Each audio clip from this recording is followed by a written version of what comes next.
बिस्मिल्लाहिर्रहमानिर्रहीम। Non communicable disease या chronic disease, non communicable disease person to person transmit नहीं होती।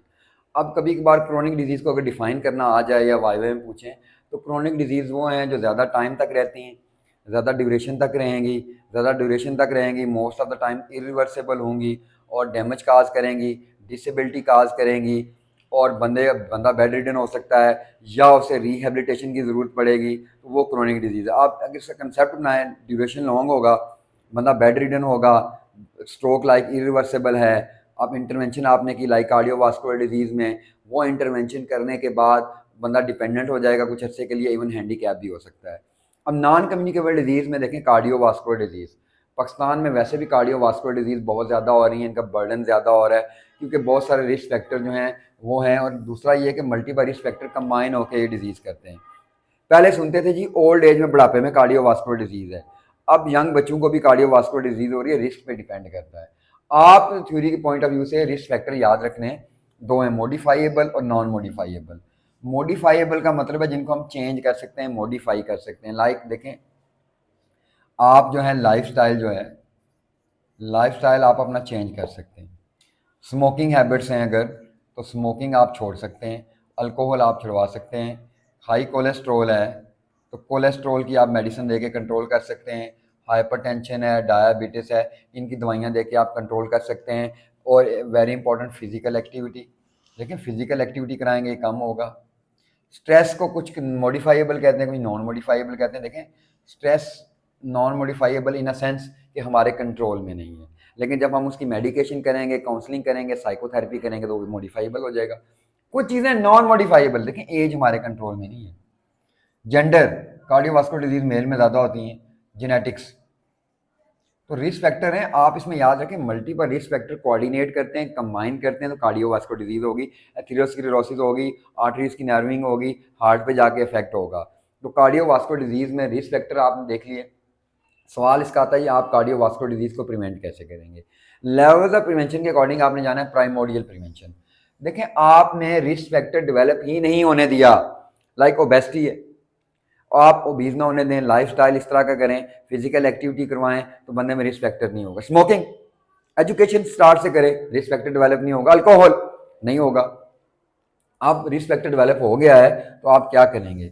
याद रखें, आपकी बुक पे नहीं लिखा, इसमें जो प्राइमरी प्रिवेंशन है वो कम्युनिटी बेस्ड है और उसमें हाई रिस्क अप्रोच करते हैं। आप एक कम्युनिटी को टारगेट करते हैं, उस कम्युनिटी में जो हाई रिस्क बंदे हैं उनको टारगेट करते हैं, उनके अंदर अगर रिस्क फैक्टर प्रेजेंट है तो आप उनमें कंट्रोल अचीव करते हैं। लाइक आप लाइफस्टाइल मॉडिफिकेशन का सवाल आता है, लाइफस्टाइल मॉडिफिकेशन में डाइटरी मॉडिफिकेशन है, आपकी स्लीपिंग हैबिट्स आ जाती हैं, डाइट आप इस तरह की लें जैसे कार्डियोवास्कुलर डिजीज में चिकनाई की चीज़ें ना लें, आप टाइम पे सोएं, टाइम पे जागें, ये उसके अलावा पानी का इंटेक ज़्यादा करें, साल्ट इंटेक कम करें, तो ये आपकी लाइफस्टाइल मॉडिफिकेशंस हैं। Exercise, that is very important, exercise नहीं करेगा तो कार्डियोवास्कुलर डिजीज होने का चांस ज़्यादा है।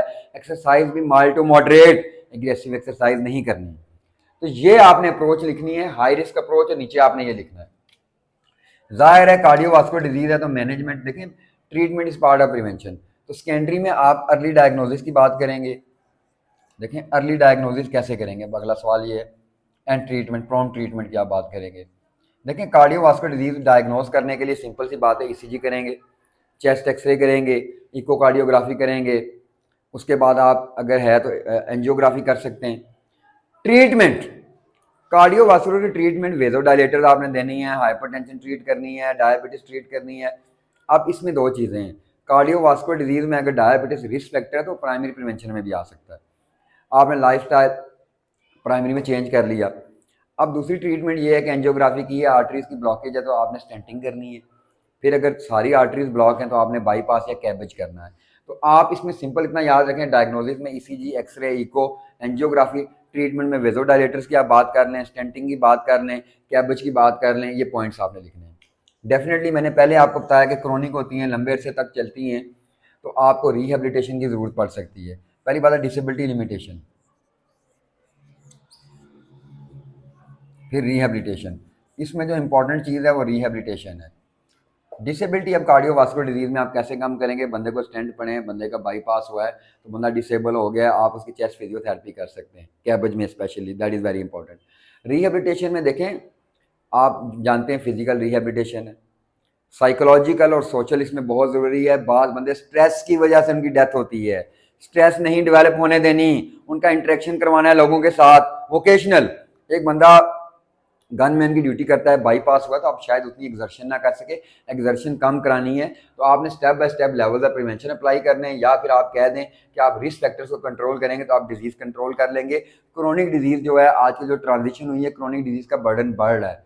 अवेयरनेस और एजुकेशन भी आप प्राइमरी में डाल दें, प्राइमोडियल में भी आ सकता है, लेकिन health education awareness that is very important. लोगों को अवेयर करना है, ये डिजीज़ कॉमन है, डिजीज़ फैल रही है।